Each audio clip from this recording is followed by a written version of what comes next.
What's up, everybody? Welcome back to another edition of Evening Alpha. I'm your host, Todd, 26-year veteran of the comic and animation fields and Web3 now as well. If this is your first time joining us and you're like, what in the world is going on? Why am I here? What is Evening Alpha?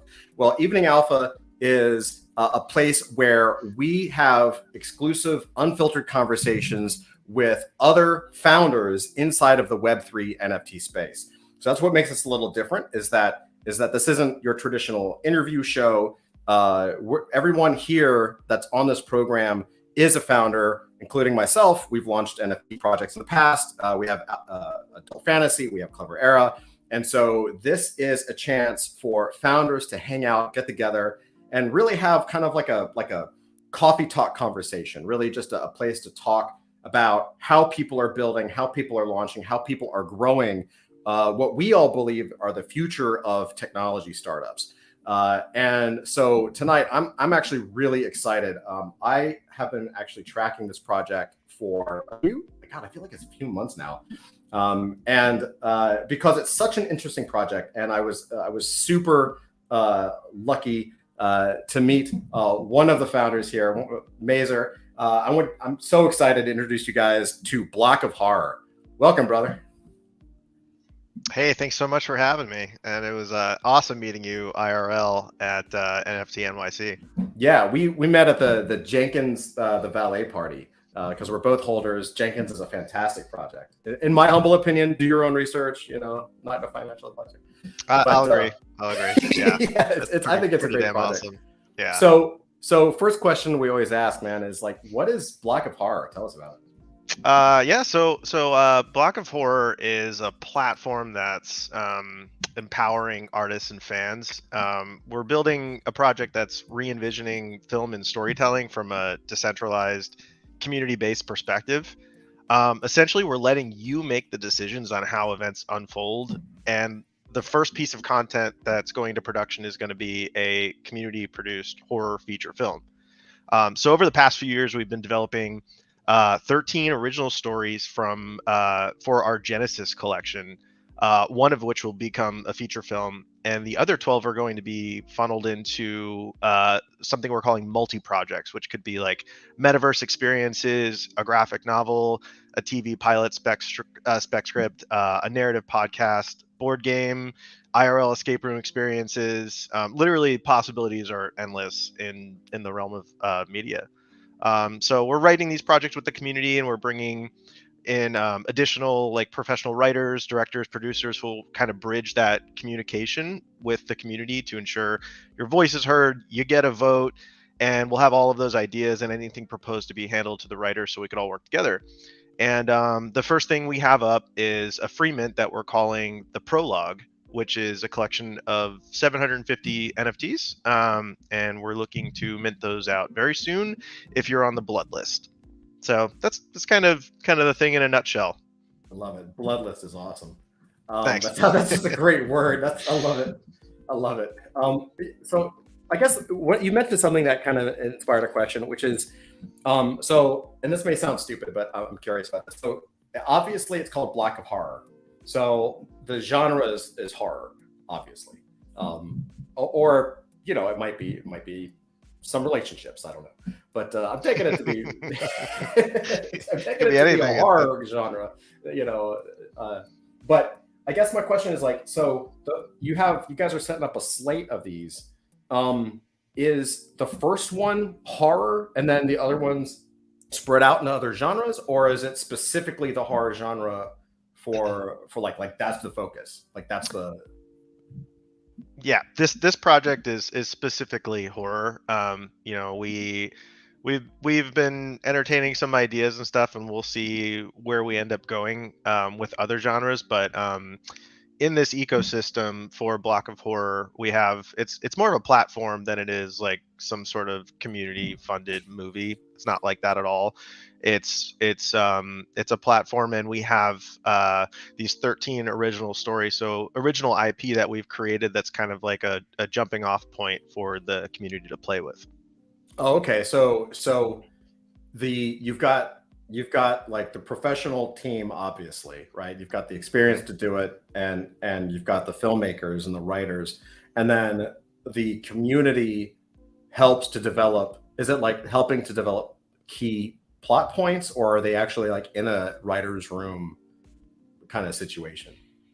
A little bit of both. It's kind of like each NFT is essentially a vote and your access pass to come into the community.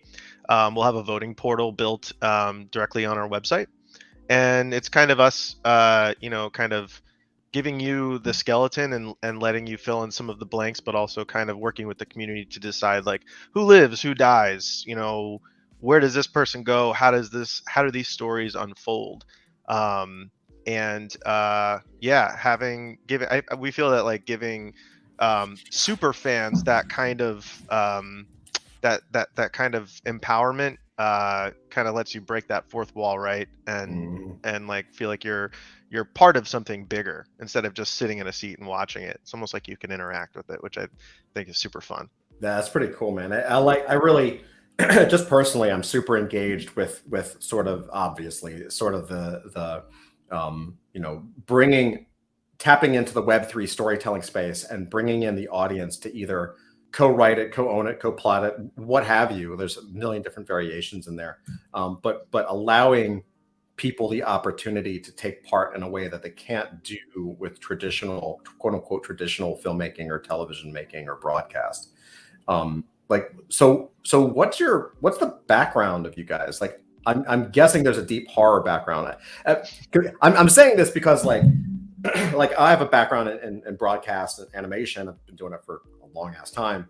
And if there's one thing that I know from my own personal experience is that when you make a declaration of saying we're going to forget Web3, we're going to make a horror movie, we're going to make a series of horror movies, or we're going to have a cluster of plots, what have you. Like that tends to be, especially in a space like this, it tends to be more than just like a fan of horror movies, right? I'm guessing that there is like deep team knowledge, like you guys have made stuff before, because it's such a specific declaration. Am I right on that? Yeah, I mean, we love horror. There's so many different aspects of horror that we love about it. Obviously, just the nature of the genre itself, but also, even from a business perspective, horror movies have really great ROI. You can, it's you don't need the budget of something like The Matrix to make something like Saw. For instance, that had like something around $1 million budget and was able to like 150x or something like that. Plus, I think something like that is to start with this genre is just kind of a little easier to get off the ground. And also, horror has so many subgenres. So there's so many different possibilities, different avenues you can go, especially with these 13 original stories. All are somewhat of a different subgenre. We have slasher and psychological and sci-fi and, you name it, it's probably in there. Yeah, and I guess there's like also, I mean, when you think about it, I hadn't really thought of that. Like, if you think about horror in general, there's also like in terms of variation, like you have the obvious horror genre or the idea of gore or your classic stuff, right? Like your Freddy Krueger and your Friday the 13th stuff. But I mean the definition of what horror could be or can be, whether it's psychological thrillers, like I guess you could, if you feel like it, you really can spread out into like really redefine what horror could be, right? Like there are plenty of horror thrillers where there is no violence. It's just pure psychology and jump scares, and some of it's really good, right? Yeah, anything really kind of playing on a fear. That could be anything. Fear of whatever, claustrophobia, heights. I mean, any of that stuff could be horror movie. I forget the name. Was it called The Devil or something, where they're just stuck in an elevator the whole time? And obviously it was possessed, right. But I mean, like that kind of freaks me out because I'm a claustrophobic person. I think like Ryan Reynolds was in that movie Buried, where they like buried him alive in a coffin, and like he woke up and he's like, where the fuck am I? Like that's insane to me. So yeah, literally anything can, if it's got some sort of fear, then yeah, you can call that horror. Yeah, coming soon from Block of Horror, Bear Market. Yeah, I mean, not no spoilers, but maybe. Yeah, right. So this the first one that you guys are doing, like, have you guys revealed like what the idea is or the concept? I mean, I'm not expecting spoilers, but like, can you tell me about like what the first piece is? Yeah, so our NFTs for our Genesis collection are actually movie posters based on these stories. We have our poster artist Ryan McGrath. He's absolutely amazing. That's cool. He's done alt posters for the Rocketeer. I think he did the Founder with Michael Keaton, and Life with Gyllenhaal, and just the stuff that he's come up with, and a lot of the stories we had kind of all just comboed and tag teamed together just to bring in that number 13. We have something around like 21 or 22 different stories that we were really trying to figure out and pick which ones are the best, and we narrowed it down to the 13. That's awesome. But the way it'll work is, when the Genesis collection mints, it's going to be a pre-reveal. And within that window before the reveal unlocks, on our website, we're going to have all 13 posters, and the community will vote which one of those will become the feature film. So we'll kind of this way you can't pump your own bag, say you got this one and you want to vote for that one. You won't know what you have yet. So so that's how we'll allow that to become the first feature, and then the remaining 12 will be funneled into something we're calling multi-projects, which could be any other kind of media, like graphic novels, a board game, a metaverse experience. Right. Build out once you have the property, and once you have the community helping to build a property, actually build a universe around that. Correct. And kind of like help have the community kind of like populate that. Correct. Yeah. We're not really just a film project. We're all avenues of media. Right. IP. Right. IP development. Correct. Yeah. Absolutely. Yeah. I can. Yeah. I see you right there. I see all the things behind you right now. That's where we're trying to go. That's right. Yeah. Everything. All things everywhere. Yes. If it's in a Mylar bag, I probably have it. But so one of the things that I'm really interested in is, we've talked to a few different projects that are in filmmaking and are choosing the Web3 path, and especially with something like a horror film and making any film regardless of genre. Why Web3 versus Hollywood / even independent funding or something of that nature? Like what made you guys, so for people that are out there that are maybe new to NFTs, or maybe their only interaction with NFTs is through a little bit of Discord back and forth, or watching something on Twitter and mostly buying the NFT, right? I think there's a miseducation or a misunderstanding of how freaking difficult it is to do this. It's, from my perspective, just a quick to kind of give a little bit of context. One of the things that shocked me the most when I first started this was, I've launched a number of businesses, and some have done horrible and some have done great, and everything in between. And at every single step of the way, when you're launching a product in Web 2 or whatever you want to call it, IRL space, whatever, like there's no expectation of like selling out. Meaning you spend all this time creating a project or a product, you do all the research, you do all the advertising, whatever it takes to kind of give you the best leg up for some kind of launch.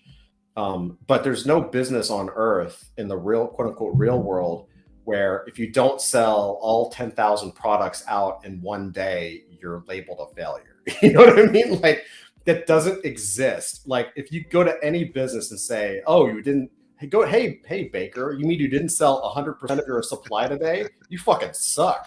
Like, that's not a thing. But in Web3, it absolutely is a thing.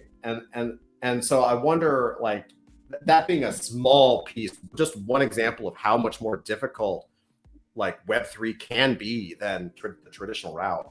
Like, I'm curious as to why you guys chose that. That's a great question.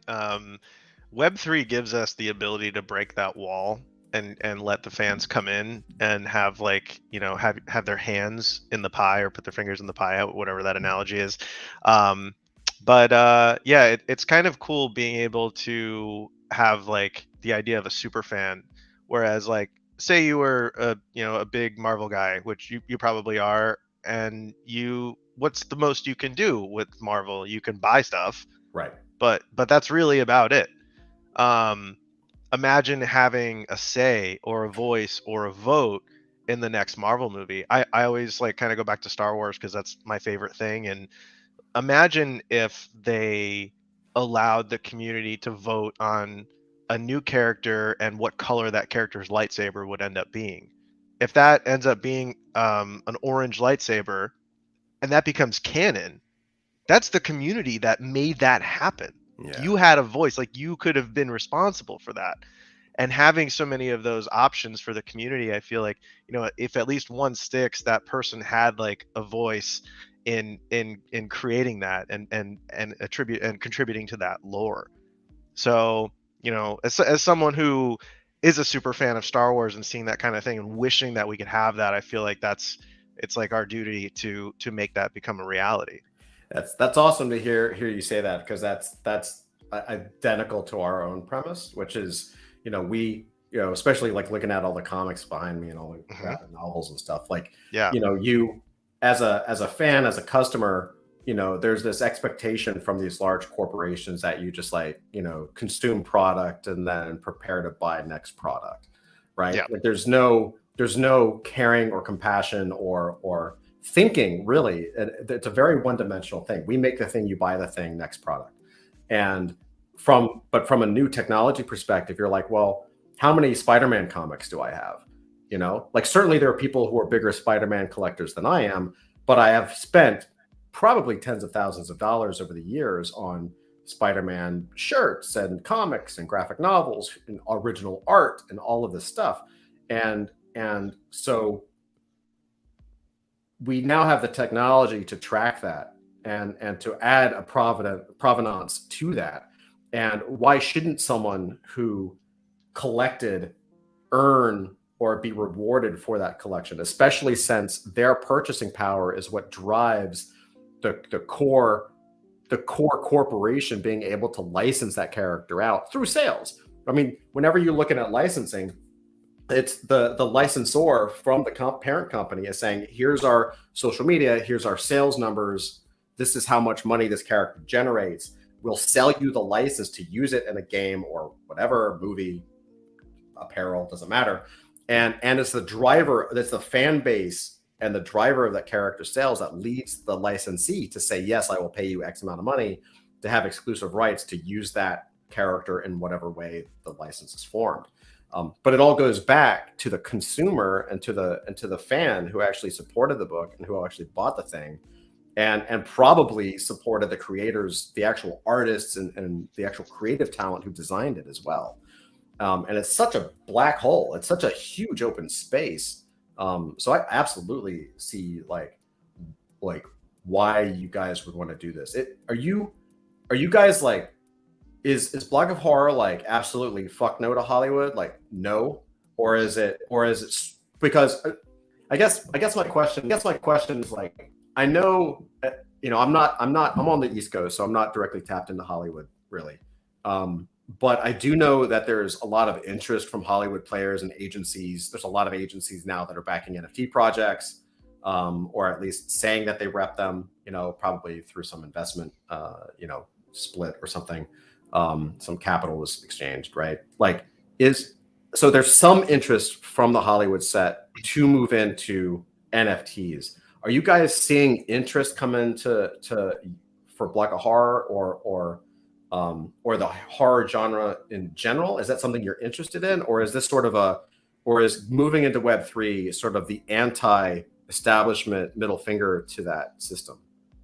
I think it's important to have both. Obviously, you know, having our feet in both. Obviously, there's a lot of Web 2 that still hasn't caught up with Web 3 or even understands what Web 3 is. You know, we're seeing a lot of studios and production companies trying really hard to get into it, but they have no idea how.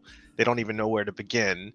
because every time you see a company like during the Super Bowl, was it Budweiser that put out an NFT as a cash grab, and it was just garbage and useless and did nothing, and it's just once you do it, then you're done, and then they're never going to have another shot again. So but regarding Hollywood in general, I mean, there are a few problems that exist in Hollywood, and we detail that in our blood paper on our website. But the three main things I think are centralized gatekeeping, the hoarding of IP, and just kind of antiquated storytelling techniques that things could be better, things could be different, and we're trying to kind of revolutionize the way stories are told. By bringing in a community instead of just trying to come up with the best thing and hoping the community digs it. Yeah, I think it's interesting too that you guys are tackling this through the genre of horror, because horror, and again, this is totally me off the cuff, so I could be totally, shoot me down if I'm totally full of shit here, but like I've always felt that the genre was very similar to comics in general, because it always had this aura of being like the bastard child of the medium. You know what I mean? Mm-hmm. Like there are so many, regardless of the quality of the film, and there certainly are plenty of horror films that are freaking amazing.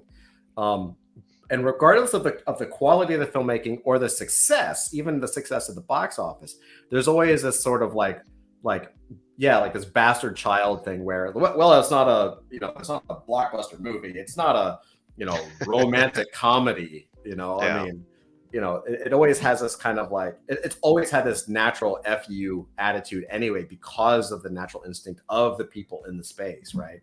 Yeah. It's super niche and they're most of the time rated R. So it's like it's behind a wall, and it's kind of like, I can see what you're saying where like, there's people, it's like frowned upon or something like that. It's like, you shouldn't be looking at that. And I don't know, where that comes from like moral perspectives or how people were raised or religion or whatever, right. However you want to see it. But yeah, I totally understand how it's like kind of like, yeah, it's just, well, it's also like, you don't see like, and this is not a knock. Like, I actually think it's a benefit to the horror genre, right? Like, but you don't see like, the Michael Bay $300 million horror movie, right? You know what I mean? It is specifically like it's a place for auteurs to shine, I think, right? Oh yeah, you're seeing that a lot with A24. And, that's yep, totally, man. Yeah, it's always such a. I think also that kind of it can give a creator freedom to kind of pursue things that otherwise they would not be able to do, purely because of producer pressure, executive producer, studio pressure, what have you. Like being able to just be like, hey, no one's paying attention to this anyway, so let's just fucking go for it. Sci-fi is like absolutely. That too. Yeah. You're absolutely right. Super niche, and it's like I feel like it's such like a narrow tunnel of creativity where like you kind of have to stay in that line in order to hit that correctly. Yeah, awesome. We're taking just a minute. I'm gonna go through chat and say hello to some people who popped in tonight. So we got Willie D. What's up, man? Welcome. Welcome to the show. Daniel, welcome, Daniel. How you doing? Bad Kitty, what's up? How are you? Andres, what's up? Maazar's the man. Hey, what's up, Andres? What's up, man? How are you? Chad, welcome. LFG, man. Carrots, what's up, brother? How you doing? Some nice people in here. Absolutely. We got everyone, a great crowd, always. KG, what's up, man? Welcome. Evening to you, too. Daniel saying hi back. And Dusty pops in and says, hey, if you're in the Adult Fantasy Discord and your Discord name is different than your YouTube name, please let them know. We're going to be rewarding BAMF tonight. So BAMF is our currency that gets you access to things. So go ahead and let them know. J-Raw, what's up? What's up, Uncle Todd? What's up, Cousin Block of Horror? What's up, J-Raw? Welcome, brother. Absolutely. So what has been your biggest challenge so far with all of this? And I know there's got to be a ton, because I could talk for hours about the blood, sweat, and tears behind this stuff. Oh yeah, I would love to hear what you have just been dealing with too, because I know you just sold out your mint. And congratulations, that's amazing. Thank you. Yeah, I'll tell you about it. Obviously the market is always fluctuating. It's always different. You can never time it. It's so difficult to figure out when to mint, when to launch, when to do anything, when to release news and stuff like that. So we're kind of just going with the flow. We have an amazing community in our Discord. We have some really knowledgeable horror people, which is so refreshing to see. And people shilling different movies and like, oh yeah, what about this? What's that? Like, yes, 2 days ago I think we were talking, like, no one's made like a real sports horror movie. Like, no one's combined those two things together. So aside from kind of trying to time things and grow the community a little bigger, I mean, it's just we're putting one foot in front of the other and really trying to make the best decisions we can, and working really hard on the artwork and developing our voting portal. And I think the best thing that's happened so far is just all of the great people who have joined the team. I don't know if you're familiar with OX Quit, but he's like the go-to guy whenever a free to claim token came out, and he would audit the hell out of it in a big thread and let you know. So he's our developer, and he is amazing. We spent a lot of time with him in New York, which was so great to meet in person. And we're also really big on security. We have Halborn doing our smart contract audit. If you're not familiar with Halborn, they audited ApeCoin and other side land. Yeah, Steve Walbrell, we've been friends for 15 plus years, and incredible to have him. He's a genius. And really just kind of leveraging great partnerships and working with a few talent management companies, and just trying to bring in the most authentic stuff possible creatively. And as a creative director, I'm just trying to bring out the best and get the best quality stuff for our community. Yeah, awesome, man. And brilliant pivot, by the way, from the negative to the positive. Man, every day it's a horror movie, man. I'll tell you from our standpoint, like from our side, like the hardest thing, I agree with the timing, and it's interesting because that's for a lot of people, a lot of founders that we talk to, and a lot of project owners and entrepreneurs, like it is the number one issue, right? Like, yeah, like there's always this especially from an internal team perspective, like you always feel like you missed the moment, right? Yeah. Because there's like if you like our original launch was supposed to have been last summer, because I knew it. I looked at the 4-year cycle, and I was like, we need to launch no later than August, September max. And it just didn't. We were inventing technology, we were patenting technology, like we were coming up with brand new things.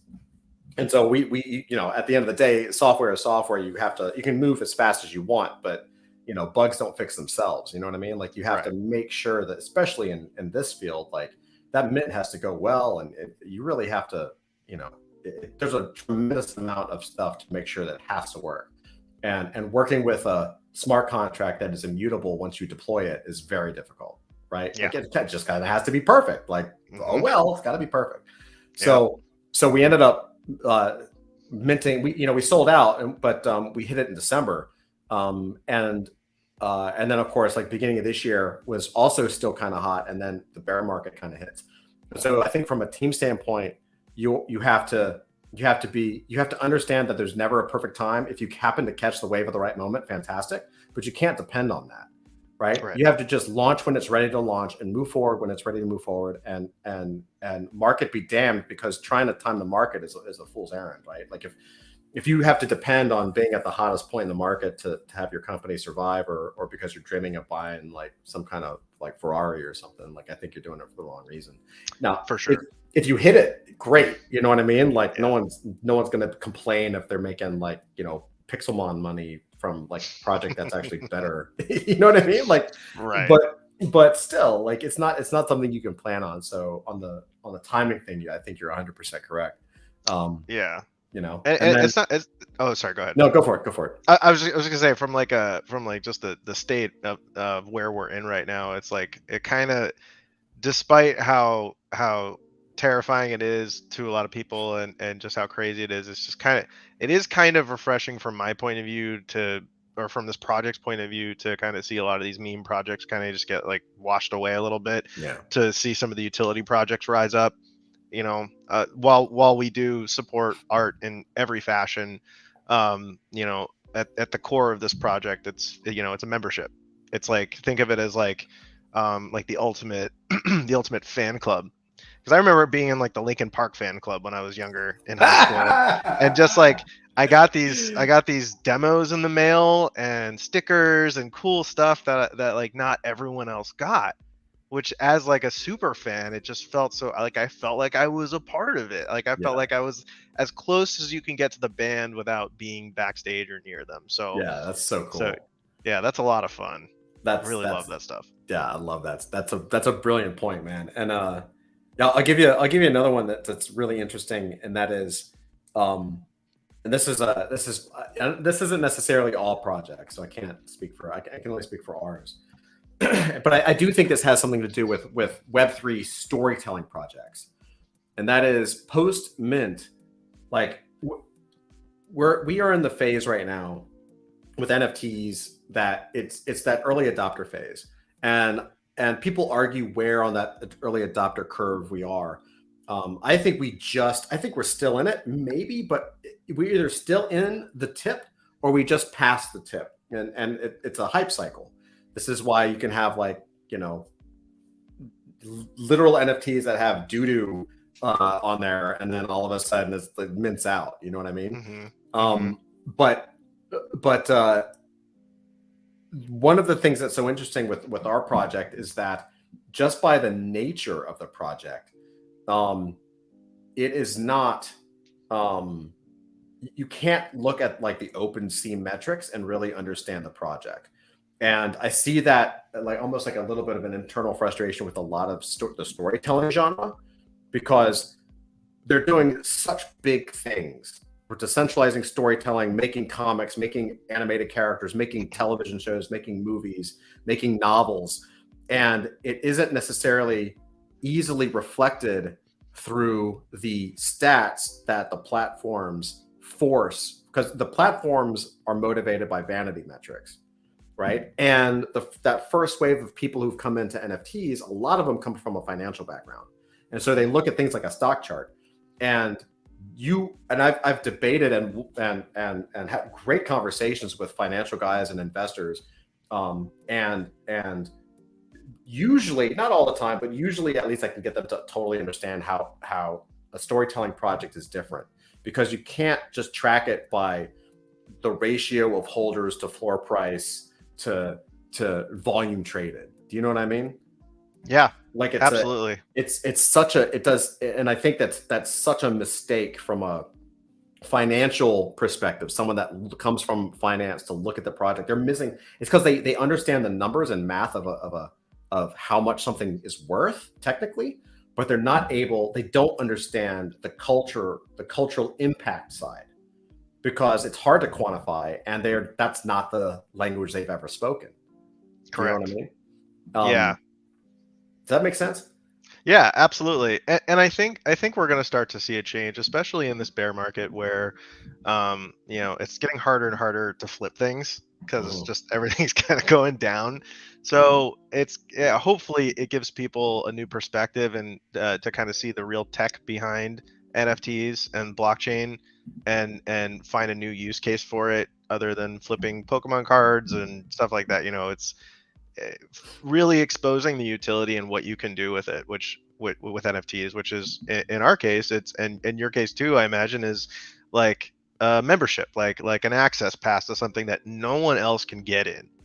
That's right. It. Like you can right click and save all you want, but is that going to get you into the voting portal? Are you going to be able to make a decision? Are you going to be able to claim some free stuff? Probably not. Yeah. So that's where that tech lies, and I think trying to get the people in Web 2 involved is a challenge within itself. So that's something that we're exploring every day and trying to help solve that issue. Oh, I totally understand that. Yeah. KG asks, can you throw up some links for Block of Horror? Absolutely. Yeah, totally. We'll post some in as a comment, and we're also, I'll just go ahead and post that right here. So there you go. We got something. Oh, nice. Yeah. We for anyone who hasn't been, we just recently refreshed the website, and lots of easy explainer things to digest, and we have a blood paper on there as well, our version of the white paper, and lots of videos. There's an explainer video, and if you're not familiar with the project and you're into VR, we have a fully functional Block of Horror VR movie theater that you can go in right now in VR chat. If you have a headset or a PC, even non-VR, you can jump in and watch some content in there. Yeah, so for everyone who's maybe not watching the video but listening, it's just blockofhorror.com. So it's one word, blockofhorror.com, and you'll be able to find all of those links there for sure. And we'll be posting stuff in Discord, and certainly we'll be posting it all over the place for you guys. So I know. So your mint that's coming up. This is your first mint coming up. It's going to be a free mint, right? Correct. What are you guys thinking about that? Like, what's the thoughts behind it? What are you trying to do with it? This is sort of like an entry. So we haven't fully decided how many NFTs will be a part of the Genesis collection yet, but doing something in a very smaller batch, I think, is a really good way to test the waters and work with the community and sort of like I wouldn't say a beta, but kind of a beta in a sense, where we're going to work on one particular story and see it through, and we'll figure out what type of media it'll be. We have some really great ideas that we're planning for it. So it's a free mint and kind of a reward to our early adopters who've joined us in the beginning and people who are joining now. Just kind of a really great opportunity to work with us in the beginning before we launch the Genesis. Awesome. Yeah, I think free mints are really special. It's really interesting. Like we were talking a little bit before this, one of the things that because we've never done a free mint. We had just done our paid mint, our initial mint in December, and so I was hoping that the free mint would be easier, like less work than a regular mint. It's not. It's exactly the same, balls to the wall. There's no letting up. But like we found it that it originally ours, like when we came up with our roadmap, our internal roadmap for this year, we knew we were going to do this mint, and if you had asked me in February the plan for it, it was like, probably it's going to be a paid mint. And then going back to some of the challenges and everything, and just having to be nimble to the market, obviously everyone's hurt right now, and we really wanted to a couple things, like we definitely wanted to give back to the community because our group is hardcore, and they've been super patient. We rebuilt all our contracts. We rebuilt the entire thing from scratch from January till now to open the door for partnerships and all kinds of stuff for our technology. And so we definitely wanted to give stuff, like something back to the community. On top of that, we also, just on the marketing side, just looking at the space and looking at like the top 25 or top 25 or top 50 projects right now that are not Bored Ape Yacht Club, that are not like the A-lister names that we all know. Every single project that got up into that top 50 space within the last few months had been a free mint, Yeah. Now there's always like stuff you can't see. I always try to describe the iceberg principle to people, which is like, there's a bad misnomer when founders try to look at other projects where they look at a project and they try to mimic its success, whatever that success is. But it's impossible because you're not able to see the whole picture, right? Like you see the tip of the iceberg outside of the water, and you're like, oh man, like we'll model that part because that's the part you can see. But under the water, it's like a mile deep. It's a giant, massive iceberg, like you can't see that part. So you don't know what tactics they took. You don't know what influencer they may or may not have paid. You don't know what investor group they brought in or might not have brought in. You don't know how organic or non-organic, or you don't know the full story. So it's impossible necessarily to say, oh, they got in the top 50 through secondary sales, so we're going to get in the top 50 through secondary sales because our product is better, and that's total shit. Like, that's not the attitude, because that's not understanding the whole picture.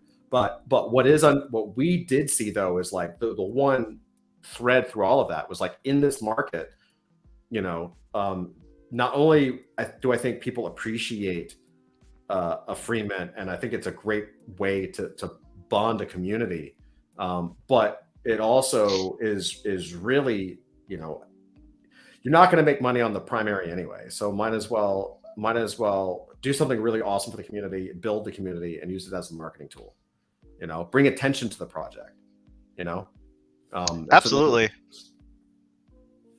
Yeah, sort of reward the early adopters, which I think is a great thing, because they're coming in and spending their time with you and willing to learn and give patience and stuff. It's very difficult to when you see a Discord that has 53 people in it, it's like, well, I don't know, am I gonna make money here? Like, what am I here for? But fortunately, we have a great community of people and fans of the genre, and people who are outside thinkers who understand the vision of trying to change the landscape. Right. And I think, 100%, dude. And I also think one of the interesting things about the storytelling space in Web3 is that our projects are, by definition, not flip bait. Right? You're always going to have people, and there's nothing wrong with flippers. Like, I don't have any problem with anybody making any money in any way they see fit. Like, totally, God bless. You come in, you want to buy something and flip it, go for it. 100%. I hope you make a lot of money. Yeah. 100%. Go for it. Like, I will support you all the way. Like, so thank you for supporting for whatever reason. With that said, though, I think there's something inherent about a project that has an end goal, like a film or like a book, where the outcome and value is offset by time and the production cost, right? Like, the opportunity cost of saying, okay, we're going to make a book or we're going to make a film. Like, as this mints through and as you mint out and as the project progresses, films are not done in a day, right? Like, it takes a lot of work and a lot of time. And so you naturally attract people who are along for the ride over the course of that time. Do you know what I mean? Absolutely. Yeah. And and in that downtime, we thought about that too, because it takes a long time to make a movie. The core team is three founders. It's me, I'm creative director, Blockamus, Zach, who's the director of operations and everything, and then David DT, he's our community director. And just combined, we've worked on The Walking Dead, Avatar 2 and 3, a lot of esports, all different genres of media. My day job, I'm a trailer editor. I do video game trailers for Halo, Call of Duty. I did Overwatch, lots of TV stuff as well. So kind of well versed, and we all kind of know how long it takes to make a movie, and it's scary long sometimes, depending on anything could happen. So to combat that, we have these 12 other micro projects that we can kind of work on together with the community, and just continually be working on different stories as others are already in production and moving forward. Yeah, it makes a lot of sense. Carrots has a good question. He says, did Block of Horror get some outside funding to build up their runway, or is it all based on NFT sales, secondary sales? And he follows that up by saying, I'm rooting big time for so many of these creative storytelling projects, but worry about team funding for the long term. Yeah, that's a great question. That's definitely something that we'll be able to talk about soon. But everything so far, I mean, I feel like we are not that kind of project that just puts a roadmap out there and says we're going to do everything afterwards. We already, I think we're a little bit ahead of the game by having this VR theater and we're doing all of the artwork and kind of building a lot of these pre-pro assets before we even mint the Genesis collection. So yeah, we're not. The plan is not to use the funding from these things to fund the project themselves. It's kind of just kind of funneling back into the platform itself, so we can keep building upon that. But yeah, yeah. I hope that answers your question. Yeah, it's hard all the way around, you know, and I think, Yeah. you know, it's one of the things. I was having a conversation with another founder today over lunch, and you know, it's such an interesting thing to actually like know going into it how much time you're going to take, and know how much effort it's going to take, and know how much, you know, just energy it's going to take on something like this. Whereas, you know, when you're doing something real, I think, and especially when you have a background of doing real things, right? Like, hey, we have a team full of editors and directors and writers who have done this before, so we know how to edit, write, direct, and make a like, we know how to do this. Like when you then go out and you see other projects, do you are you able to kind of have like almost like a spidey sense, like a sixth sense, when you're like looking at somebody's roadmap now? Do you like look at it and you're like, yeah, they can't do that? Like, it's just like you can see kind of like the real projects from the fake ones. Yeah, I don't want to FUD anybody's projects. No, you know, no, we're not here to do that. no. But yeah, I mean, a lot of the things that some people are doing on paper look very ambitious. You know, and I think that's also why it's important to be doxxed in some fashion, especially like myself. Who's gonna know that I worked on Walking Dead if you don't know who I am and can't see my IMDb page? You know, stuff like that is just, I feel like it's very important to be transparent on that front, to kind of give you know, a little more info to the community who may be interested in like the background of your founders or your team. Yeah, absolutely. I think, I really hope we're getting into the next phase where, you know, I certainly understand why some members of a team need to still be anonymous, right? Like, there are legit reasons for some people to be anonymous, like, no question.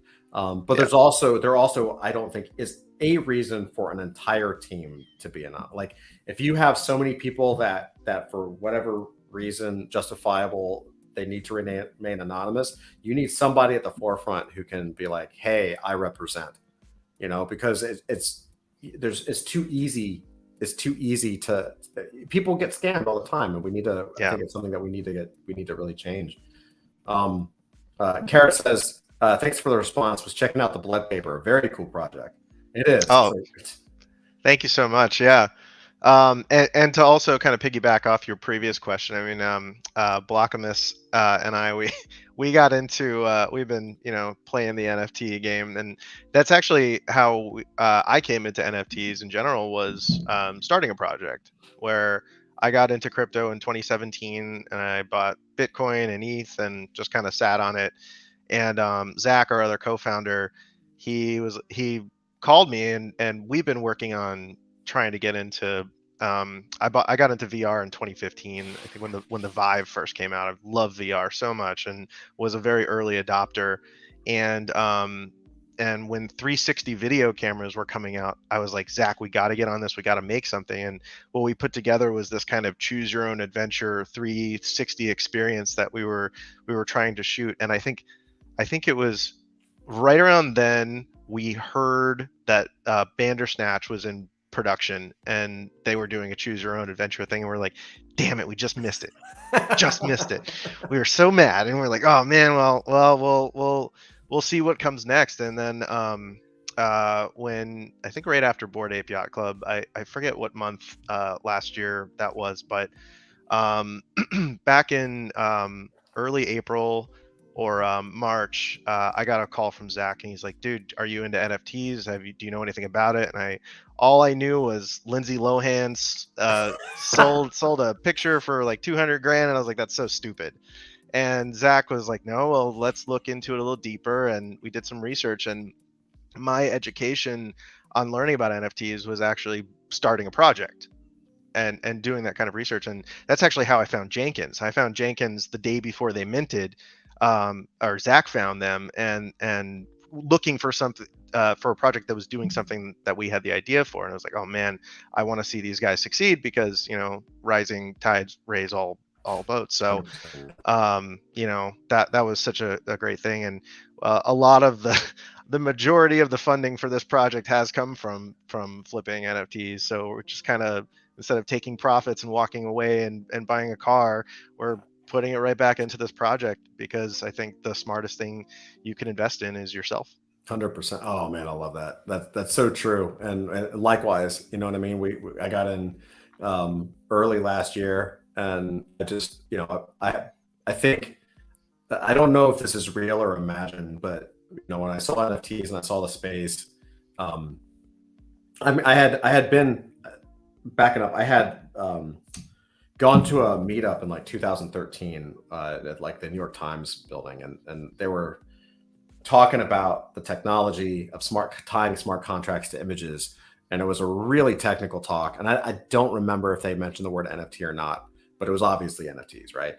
And at the time, I had an art startup, and it was a cool talk, but I left and I was like, well, this is like years away, because there's no artist in their right mind that's going to understand anything of what was taught. It was such a deep technical talk, and I kind of just filed it away. And then years later, like 2020, like late 2020, I got back into it, and I was like, oh, let me just see, bored one day, like, let me just check out crypto. I haven't seen that in a while, and haven't looked in a while. And then when I kind of stumbled through that into NFTs, and I saw all of a sudden there was this huge ecosystem popping up, I was like, oh my God, I've missed it. Like, I've got to get into it. Like, I dropped everything. Yeah, it was,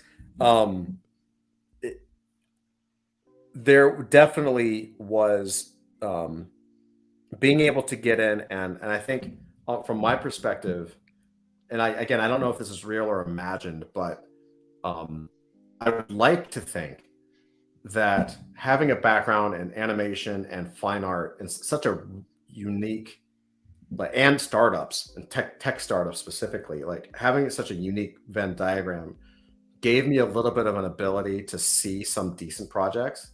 Doesn't mean I've pick all winners or anything, but I've certainly gotten lucky with good projects, and been able to reinvest in myself, like you mentioned. Like, I think what you just should be like on a freaking billboard, like it really should. Like, it's the fact that you got to if you're going to take a risk on yourself.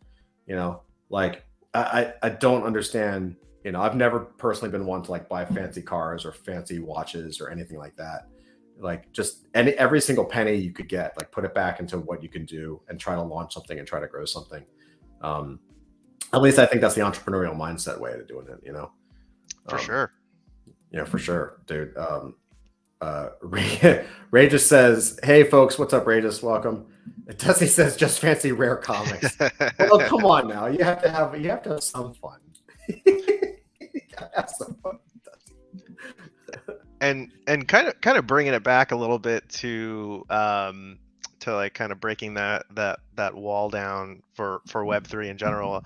I didn't grow up wanting to be a filmmaker. I didn't ever want to be a director. It was never, I didn't know you could have that kind of job, to be honest. I always loved video games and doing interactive experiences like that, just storytelling through that kind of interactive medium has always been such a big part of my life. And I was in school and I didn't know exactly what I wanted to do, but I wanted to do something that I would love, right?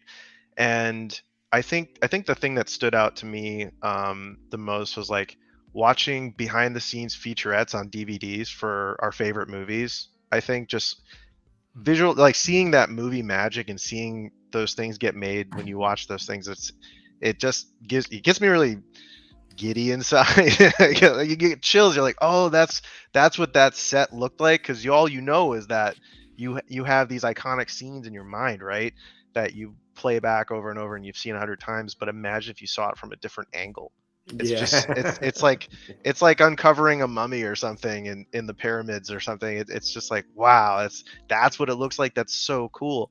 So being able to bring a community into that, and kind of, because I work in this field, and to me there's like set days that are just, it just becomes normal. It's just regular life. Mhm. But you do have those moments of movie magic when you're on set. If you are getting this like um trick shot, or something happens, or like the camera guy's walking backwards and he falls, but like it made a really cool Perfect shot. shot. It's Yeah. like, yeah, it's like movie magic. It's just things that happen, accidental successes and stuff like that. And I was looking to do something like that, and I found a school in Orlando, and I just went and checked it out. And it was a tech school for film, but I didn't I didn't want to be a director. I didn't know I was going to be an editor. I just wanted to work with people on set, and be a part of the experience, whether it was sweeping the floor or holding a mic or something like that. I just wanted to be involved. And, just fortunately, from all of my years of gaming and love for computers and movies, editing just happened to just fall into my lap. And I just felt naturally good at it, and that I can probably get a job doing this because it's fun to me. And then I kind of segued into directing and doing lots of music videos. And we recently just shot a short film, and you can see on our website there's some like behind the scenes clips from there, and we'll be posting a lot more from that. And I'm very excited to share that film that we shot with you. It's very cool. But yeah, man, just kind of just giving that experience of movie magic, and letting people who don't necessarily have a career in the entertainment industry, that just kind of want to dip their toes in the water, or just be involved a little bit. I think that kind of goes a long way. Yeah, it's so interesting. You gave me flashbacks to when I first started with animation because my background, I had trained myself in comics. Go figure. That's Uh, awesome. and it just, as the whole timing, we were talking about like biggest challenges earlier. Like I had put my 10,000 plus hours in the art of storytelling and storyboarding in comics. And when I had gotten to the point where I had enough connections and I had gone through the ringer with enough editors, traveled, up and down the East Coast to conventions and done portfolio reviews and gotten to the point where I knew I wasn't necessarily the world's hottest artist, but I knew that my work was to a professional level enough to where I was going to get work. And then the entire market crashed. Like I graduated, and that summer was what the bottom fell Mm, out of the comic industry. This was like Death of Superman. It was the last comic. Everyone was like, I mean, everyone was getting fired and laid off, and comics are dead. Yada yada yada. And uh, long story short, I pivoted into animation and moved in as an inker because my comic pencils were so tight. And they were just like, "Well, can you do that with a pen?" And I was like, "Of course, yeah." Of course, I'd never picked up a pen in my life. fake it till you make it. 100%, dude. That's the story, but I can tell you that story later. But 100% fake it till you make it.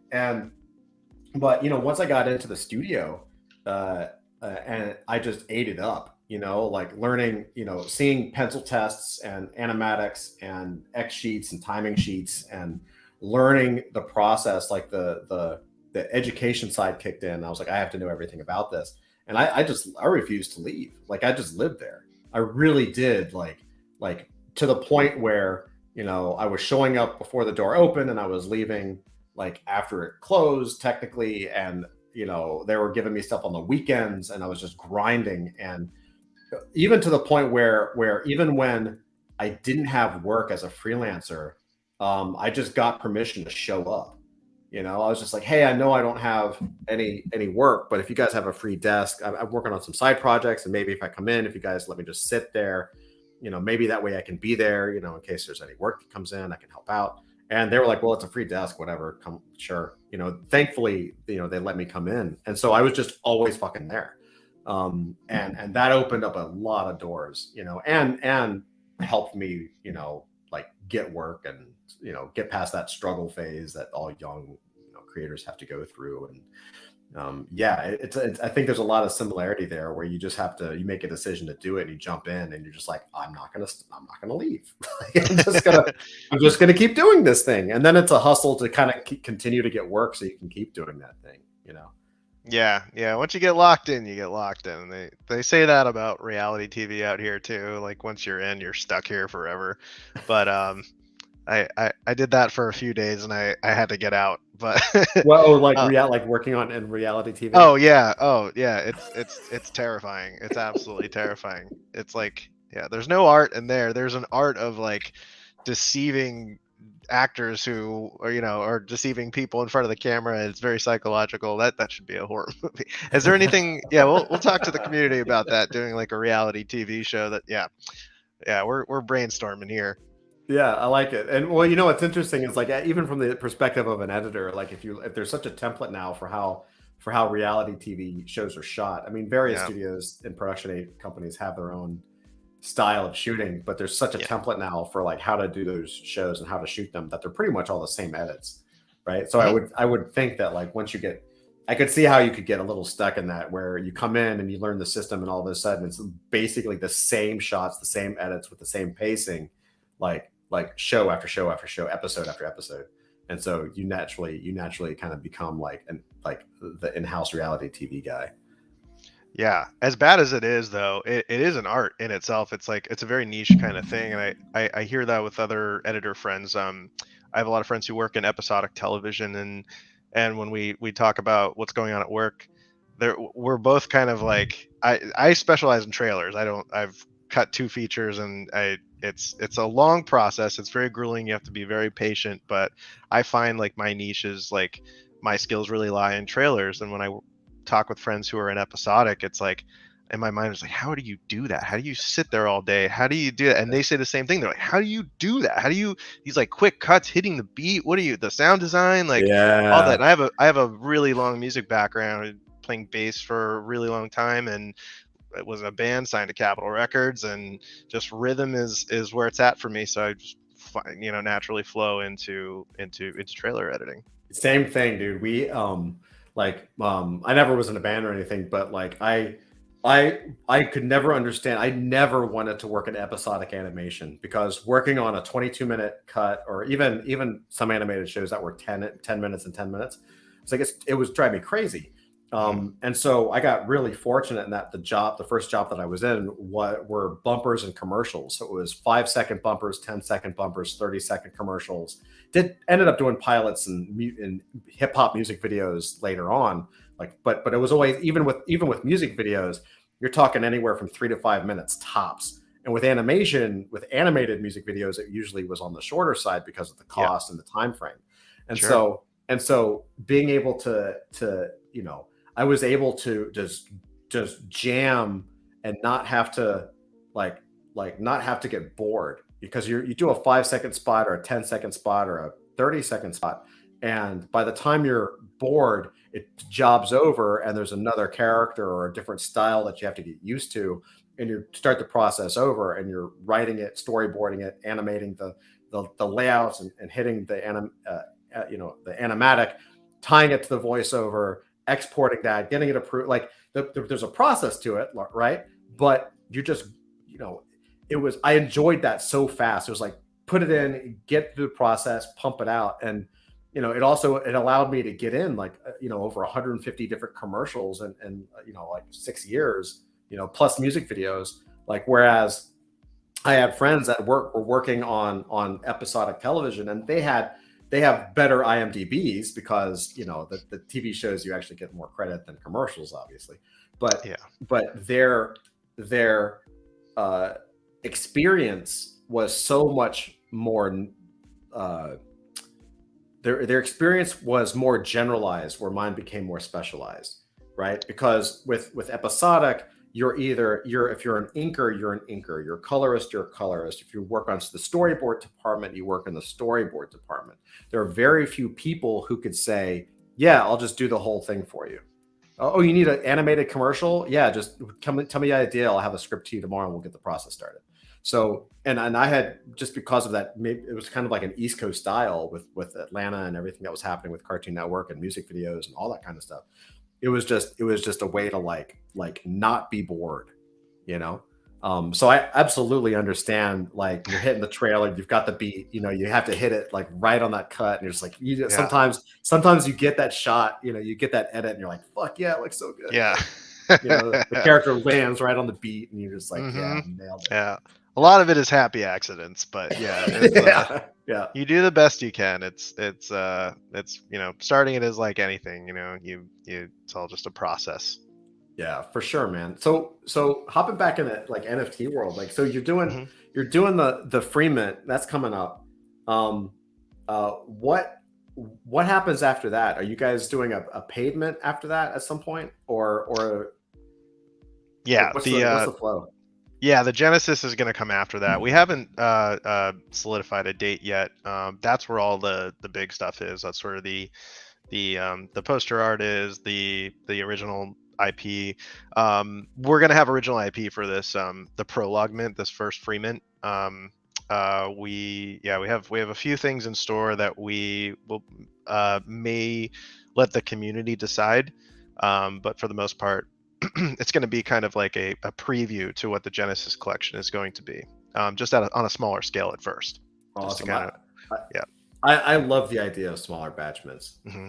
You know, it's something that we're kind of like discussing internally. Like, I absolutely, I'm all for experimentation and minting. I don't think the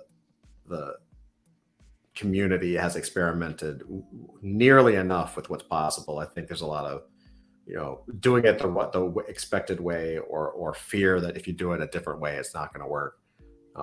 So I think what you guys are doing is fantastic. I really, and especially starting off with a free mint. Like, I do think, I mean, this is my own, obviously my own opinion, but the results of the free mint have been so good.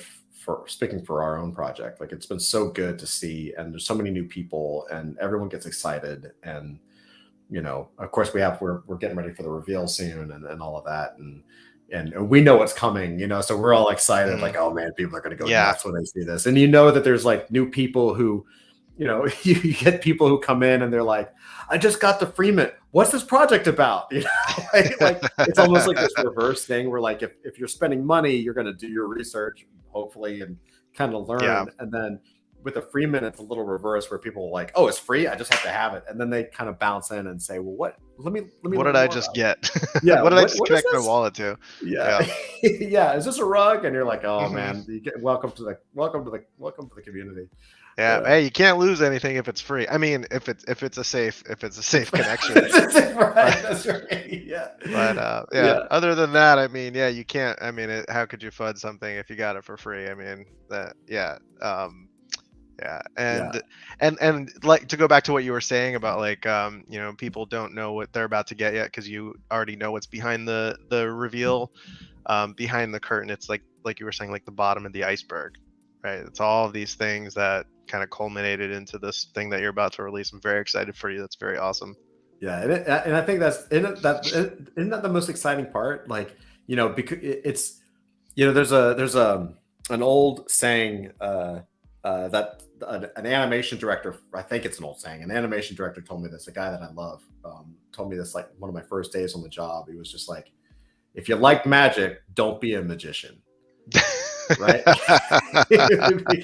because you once you know how it's done, you know, you have to find other things to get excited about, right? It's demystified. Yeah, Completely absolutely. demystified. Yeah. And I find that nowadays, what excites me personally the most is, like, as a project runner, is knowing what we have planned and what we're talking about, gets me so excited for other people that I can't wait for them to see it. You know what I mean?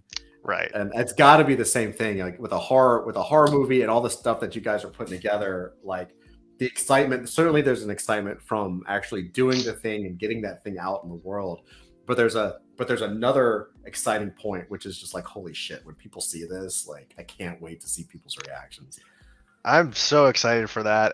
And these stories that we've some of these stories we've donated to Block of Horror because they were treatments and scripts that Zach and I have worked on in the past, like trying to get a movie made, or we came up with an idea and we're like, oh man, we have to write this, because Zach's a writer and producer at heart and career wise. So it's really great. I come up with ideas, and then Zach kind of grabs all of that and just harnesses it into this thing, and then like we lay it out on paper and like, okay, now we can see what we're doing and move things around. So a lot of these stories are years old, like 4 or 5 years old, that we finally found a medium to work on and to bring them into the real world. Whereas before, we could share it with a producer and they could say, oh, well, we don't have time for this, or this isn't in our slate. This isn't what we want to add to it. So we want to do it on our own. And this is, I think, the perfect medium for some of these stories. They're pretty insane. And then seeing them get made into these posters, which is so interesting, because like usually a poster is based on content as it's being shot or something like that, unless you have something like Jurassic Park, like that iconic black background with the Jurassic Park logo. But these are a little more, you can say it's like, concept art based on these stories, but it really kind of encompasses what these stories can and will be. They look awesome. I'm so excited. We just got such an incredibly talented artist to do this, and just nailed a movie poster for these things. And it's I cannot wait to share these. I'm so excited. Just like you were saying, I'm just getting amped thinking about it. It's super exciting, right? Like, yeah, the team turns something out and you're like, holy yeah crap. It's a combination of that artist and a visual effects department working on these, and man, it's freaking awesome. It just pushes you, right? Like all of a sudden, like everything is like, oh yeah, we're doing this. Like this is so good. Mm-hmm. Yeah, seeing it all come together. I mean, yeah, because originally when we first thought of this, we could have done a 10K PFP collection a long time ago. Right? We totally could have done that, but we're envisioning a type of utility that kind of breaks that wall down and lets people in, and kind of like you said, like creating a universe of content and having a platform, I think is way more important for us to see this through and not just do a cash grab and walk away. Yeah. It shows dedication, right? Like we internally, we always kid about like, we just going ahead and like, well, we'll fund the bank. We'll just release a 10K PFP called Masturbating Giraffes. There you go. And it'll be a bunch of just, we'll just get that easy money and buy a boat, and then we'll make whatever we want. It'll be great. Yeah. But you don't. That's the whole point. You don't do that, Yeah, because there's more growth to be had too in the long run. Yeah, no pun intended. Here comes the giraffe poster. We're doing it. Right. Awesome. Daniel says, flow like Zen. Yeah, 100%, man. So I guess like the last question I have really is, with all these things coming out, do you guys foresee doing like jumping in from the NFT to the actual film, or are you cutting like kind of doing like you start with the movie poster and then maybe the trailer comes out, like you shoot a couple shots to get the trailer together? Like, are you going full bore and then editing, or are you kind of developing piece by piece?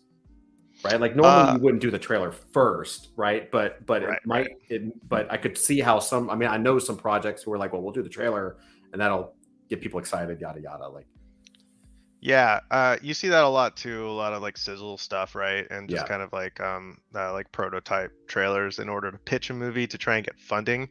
That's normally when I see a trailer just get made. I've had people be like, oh, I'm going to shoot a trailer. I'm like, how do you shoot a trailer? Right. It's just, I mean, it gets done every day, but just as a trailer editor, I'm just like, oh man, that's so difficult, because I'm used to taking the footage that's already been shot and then making something out of that. So it's funny that you say that, because creating a movie poster before there's even a script written was challenging within itself. It's a very backwards way of doing things, but the way these posters are designed, it's in a way where the story can be told in so many different ways. It's none of that stuff is that stuff doesn't have to be locked in, and there's nothing in any of those posters that has to abide by its own script. Like it's very broad, but they all work. Mm-hmm. But as far as putting the movie together, the first thing that we'll do, we're gonna go full throttle, make a movie. Like that's what we're gonna make, and then I'll make a trailer out of that. Yeah, awesome, man. The right Yeah. way to do it. Hell yeah. So yeah, man. With that, like, where can people find you? How do they jump into your world? Like, what's the best way that people can really like support? Definitely check out the website. Everything is there, blockofhorror.com. Just, you can get a pretty good gist. We have a trailer right on the front page that I cut. If you keep scrolling down, there's a pretty easy to understand explainer video. We have a white paper, creatively called our blood paper. We have a VR movie theater that you could jump in right now. We did a screening with. Are you familiar with the Fringe? Oh yeah, but we've talked to them on the Oh, show. great. Okay, Yeah, yeah, they're great. Fantastic. we screened Prospect in our theater, which was really cool. Oh, nice. I want to see Yeah. that. I haven't seen that yet. Oh, come in the theater and watch it, man. Let's do it. Oh, it's playing right now. Yeah. It's on demand in there. Yeah. Perfect. Oh yeah, 100%. Yeah. Definitely. Everything's on the website. Come hop in the Discord. Any questions you have, feel free to ask. If you really love horror movies, if you love anything in the horror genre itself, feel free to come in and shill your favorite movies. That's something that we're always looking to expand with the community, trying, good recommendations. We're doing lots of contests and cool things to get on the blood list for our prologue free mint that's coming very, very soon. Looking real forward to this stuff, man. I'm very excited for this year, man. I'm super pumped. Yeah, dude, it's such a good year, dude. I love it, man. Yeah, it's so good. It's such a good time to be in this stuff. Yeah. KG says exciting stuff. He's all in, bro. Oh, thank you so much. Yeah, welcome to the Discord too, by the way, man. Happy to have you. Absolutely. We love it. I love audiences, like people getting interested in good projects, which is exactly why we do this stuff. Like, being able to really help real people who are real founders, putting everything on the line to do this stuff. Like, I can't stress enough how hard it is to do this and how many things you have to overcome to get these kinds of projects out there, especially when you're talking about things that take long periods of time and usually very large budgets. Like, these are not easy projects, right? And so I think everyone in the storytelling space deserves like as much praise as we can push, like as much support as possible. Yeah, especially on a new medium, like in a niche world where a lot of people don't know this exists. Like when you ask someone what an NFT is, a lot of people have no idea what you just said. It's true. And you think it's everywhere because you're so used to either crypto Twitter or NFT Twitter or even the negative press. You're like, well, everyone knows, but even if they don't know the good stuff, they know the bad stuff. But it's not true. Like, most people have no clue what you're talking about. Yeah, try explaining Bitcoin and then try explaining a JPEG of an animal that has tech behind it. Like, what? That's so weird, but we're here, and we're all revolutionizing the space. We're revolutionizing tech, and a lot of people doubted the internet when that came out. They're like, "That's never going to take off. We just have wired telephones," and that's right. And look where we are now: fax machines and cassette tapes. Exactly. Yeah. Now we have the internet and Spotify. That's right. And nobody questions it. Exactly. Yeah. Right? It's magic. It's totally magic. 100%. It's witchcraft. It is. Well, dude, great meeting you.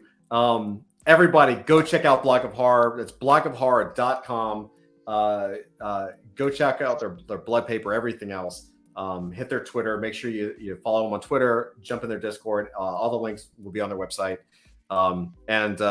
Everybody out there, thank you guys so much for checking us out tonight. Stay tuned. We've got tons more coming.